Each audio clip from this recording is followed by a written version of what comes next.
तो दोस्तों Bharat coking coal के बाद कोल इंडिया की सेकंड सब्सिडरी कंपनी यानी central mine planning and design institute का भी आईपीओ आपको 20 से 24 मार्च के बीच में देखने को मिल जाएगा। एंड इस गिरते मार्केट में भी दोस्तों फिलहाल इसके ग्रे मार्केट में बहुत अच्छा डिमांड बना हुआ है। इसलिए आज के इस वीडियो में हम लोग बात करेंगे कि क्या हमें इस आईपीओ में अप्लाई करनी चाहिए या फिर नहीं करनी चाहिए। मतलब दोस्तों इस वीडियो में हम लोग इस कंपनी के बारे में एकदम से डिटेल में डिस्कशन करने वाले हैं।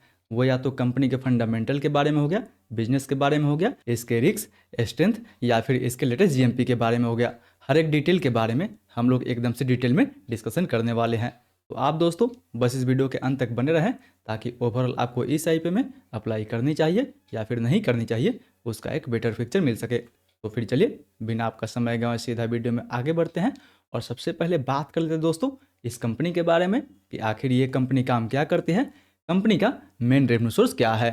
तो दोस्तों अगर बात करें इस कंपनी के बारे में तो ये कंपनी एक कंसल्टेंसी कंपनी है जो माइनिंग कंपनी को बताती है कि ज़मीन के नीचे कहाँ पे कोयला है एंड कहाँ पे मिनरल है एंड उन्हें ज़मीन से कैसे बाहर निकाला जाए। ये कंपनी अपने काम को 4 सेगमेंट में डिवाइड करती है। पहले सेगमेंट में कंपनी ज़मीन के नीचे कोयला या फिर मिनरल्स को ढूंढती है। दूसरे सेगमेंट में कंपनी जो है वो माइंस का डिजाइन तैयार करती है। तीसरे सेगमेंट में कंपनी जो है वो इन्वायरमेंटल पॉलिसी पे काम करती है, यानी कैसा माइन क्रिएट किया जाए जिससे कि इन्वायरमेंट पॉल्यूशन जो है वो काफ़ी कम हो सके। बात करें दोस्तों चौथे सेगमेंट के बारे में तो चौथे सेगमेंट में ये कंपनी जो है वो सर्वे एंड मैपिंग का काम करती है। मतलब दोस्तों सिंपल में आप ऐसा समझे कि जो भी इंडिया में कोल निकालने वाली कंपनी है उन कंपनी को ये कंपनी कोल ढूंढने में या फिर कोल माइन क्रिएट करने में मदद करती है। बात करें कंपनी के मार्केट शेयर के बारे में तो कोल एंड मिनरल कंसल्टेंसी में इस कंपनी के पास लगभग 62% के आसपास मार्केट शेयर है, वो भी खासकर दोस्तों इंडिया में। यानी इंडिया में ये कंपनी अपने सेक्टर में दोस्तों एक क्लियर मार्केट लीडर है।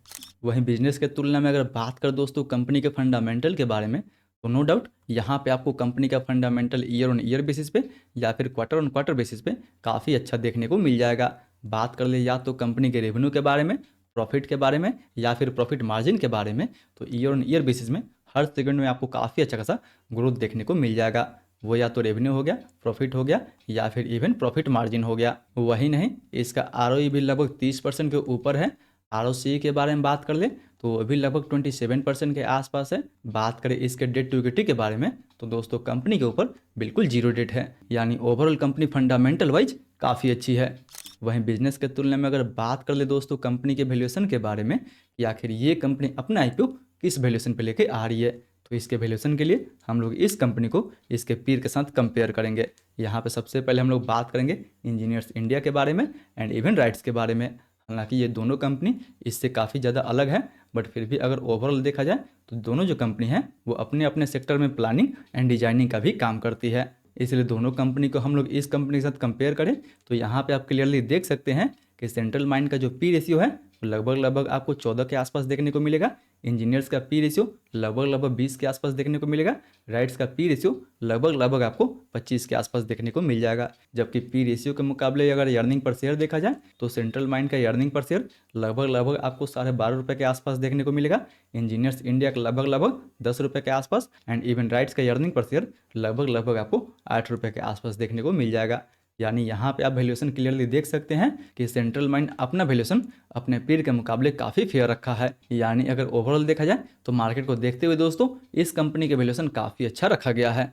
वहीं इसके अलावा अगर बात कर ले दोस्तों इस आईपीओ की डिटेल के बारे में तो ये आईपीओ 20 से 24 मार्च के बीच में ओपन रहेगा, जिसका प्राइस बैंड 163 रुपये से लेकर 172 रुपये पर शेयर रखा गया है। बात कर ले दोस्तों एम्प्लॉय कोटा के बारे में तो अगर आप इस कंपनी में काम करते हैं तो आपको पर शेयर पे 9 रुपये का डिस्काउंट भी रखा गया है। याद रहे दोस्तों कि अगर आप सेंट्रल माइन में काम करते हैं तो ही आपको ये एम्प्लॉय कोटा वाला डिस्काउंट है वो मिलेगा। अगर आप कोल इंडिया में भी काम करते हैं या फिर बीसीसीएल में भी काम करते हैं या फिर कोल इंडिया के किसी भी सब्सिडरी में काम करते हैं तो ये जो छूट है आपको नहीं मिलने वाला है। ये जो छूट है वो केवल और केवल वो सेंट्रल माइन प्लानिंग के एम्प्लॉय के लिए रखा गया है। बात कर ले आईपीओ के टोटल साइज के बारे में तो इस IPO total issue size 1842 crore के आसपास होने वाला है, जो पूरा का पूरा दोस्तों ऑफर पर सेल होगा। यानी ये जो पैसा है पूरा का पूरा कोल इंडिया के पास जाने वाला है। सेंट्रल माइन को इस आईपीओ से कोई भी बेनिफिट नहीं होने वाला है। जी हाँ दोस्तों, ये कंपनी कोल इंडिया की सब्सिडरी कंपनी है जिसके पास इस कंपनी का 100% के आसपास स्टेक्स बचा हुआ है।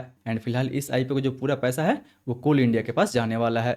वहीं 2 रुपये के फेस वैल्यू पे मिनिमम हम इसमें एक लॉट अप्लाई कर सकते हैं।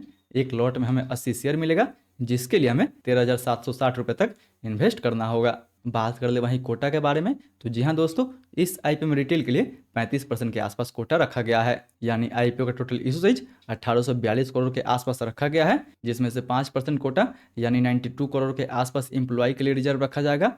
10% कोटा यानी 184 करोड़ के आसपास शेयर होल्डर कोटा के लिए रिजर्व रखा जाएगा। इसके बाद जो बाकी 1566 करोड़ के आसपास फंड बचेगा, उसमें से 35% का जो कोटा है वो रिटेल के लिए रिजर्व रखा जाएगा।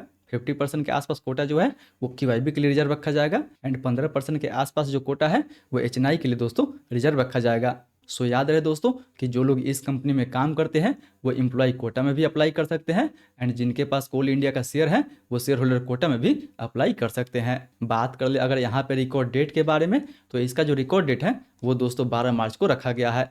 यानी 12 मार्च के पहले पहले तक, यानी अगर आप कोल इंडिया का शेयर जो है वो 11 मार्च को खरीदे होंगे या फिर कभी भी खरीदे होंगे, बस 12 मार्च तक आपके डीमेट अकाउंट में कोल इंडिया का कोई भी शेयर होगा तो आप इसके शेयर होल्डर कोटा में अप्लाई कर सकते हैं। यानी एक ही डीमेट अकाउंट से आप 2 बार अप्लाई कर सकते हैं, एक शेयर होल्डर कोटा में एंड एक या तो रिटेल कोटा में या फिर एचएनआई कोटा में।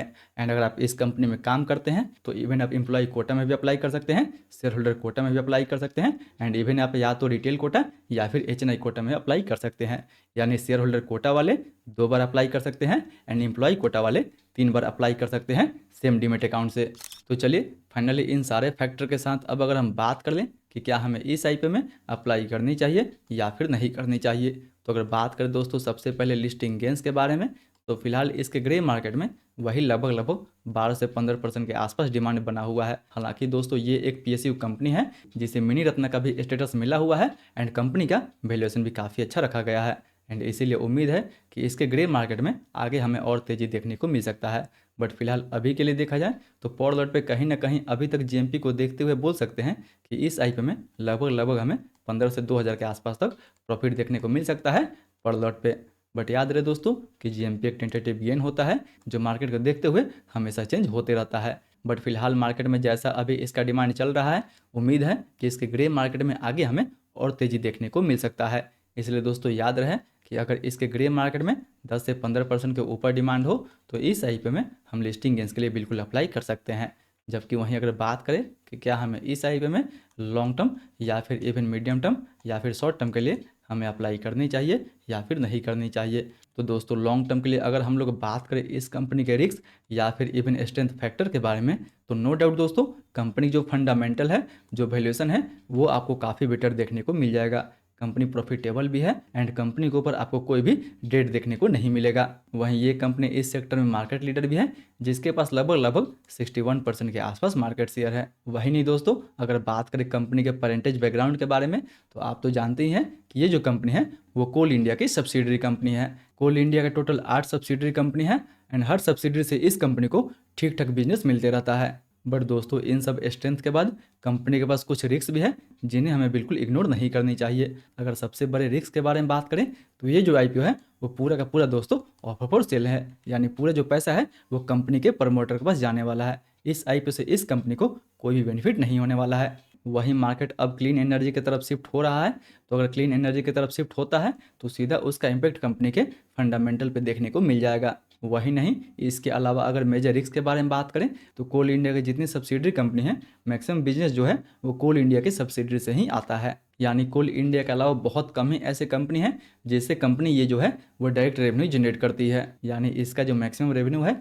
वो इसके ही कंपनी से देखने को मिल जाता है। हालांकि दोस्तों ऐसे छोटे मोटे रिस्क तो आपको हर कंपनी के साथ देखने को मिल जाएगा, बट अगर बात करें कि क्या ये जो आईपीओ है वो लॉन्ग टर्म मीडियम टर्म के लिए सही रहने वाला है या फिर नहीं रहने वाला है, तो फिलहाल दोस्तों अभी के लिए देखा जाए तो फिलहाल मार्केट वैसा नहीं है कि इस आईपीओ में हम लोग ज़्यादा लंबे समय के लिए इंतजार कर सके। इसलिए जिनको लॉन्ग टर्म के लिए इस आईपीओ में जाना ही है तो मे भी लिस्टिंग के बाद ये आईपीओ अपने आईपीओ प्राइस के आसपास मिले या फिर लिस्टिंग से थोड़ा सा नीचे मिले, तब आप उस समय इस आईपीओ में लॉन्ग टर्म के लिए जा सकते हैं। बट अभी के लिए बात करें तो दोस्तों अभी के लिए प्योरली ये जो कंपनी है वो लिस्टिंग गेंस के लिए बेटर रहेगा एंड मे भी ठीक ठाक बीच में मार्केट सही होता है तो ये जो आईपीओ है वो शॉर्ट टर्म के लिए बेटर रह सकता है। बट अगर लॉन्ग टर्म के लिए बात करें तो दोस्तों लॉन्ग टर्म के लिए हमें अभी वेट करनी चाहिए, थोड़ा सा करेक्शन मिले इसमें तब हम इस आईपीओ में लॉन्ग टर्म के लिए जा सकते हैं। बाकी बात दोस्तों ये था मेरा पूरा पर्सनल व्यू, आप जो भी डिसीजन ले अपना रिस्क एंड अपना एनालिसिस लगाने के बाद ही ले। आई होप आज का वीडियो आपको काफ़ी इन्फॉर्मेटिव लगा होगा। अगर वीडियो पसंद आए तो वीडियो अपने दोस्तों के साथ शेयर करें। एंड हाँ दोस्तों, वीडियो को एक लाइक जरूर दीजिए। फिर मिलते हैं अगले वीडियो में। तब तक जीएसपी क्रॉप साइंस का आईपीओ ऑलरेडी ओपन हो चुका है। आपने अभी तक इस आईपीओ का फुल रिव्यू नहीं देखे हैं तो ऊपर वाले इस वीडियो पर टैप करके इसका फुल रिव्यू भी देख सकते हैं।